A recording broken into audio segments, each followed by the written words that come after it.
ఓం శ్రీ గురుభ్యో నమః.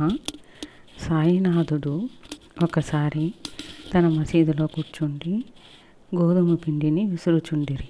అప్పుడు కొంతమంది మహిళలు సాయినాథుని చూసి, ఎందుకు గోధుమ పిండిని విసురుతున్నారు, అది మన కోసమే అయ్యిండవచ్చు అని బాబా దగ్గరికి వెళ్ళి వారిని పక్కకు నెట్టి వీళ్ళు ఆ గోధుమ పిండిని విసురుచున్నారు.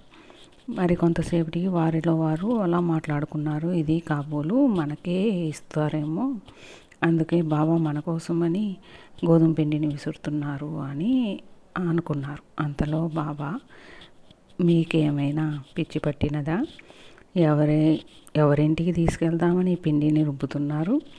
అలా కాదు, మీరు ఈ పిండిని తీసుకువెళ్ళి గ్రామపు సరిహద్దుల్లో చల్లుడు అని చెప్పారు.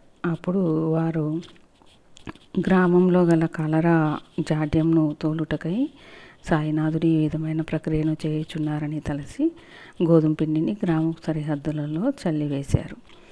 అది సాయినాథుని లీలా మహత్యం.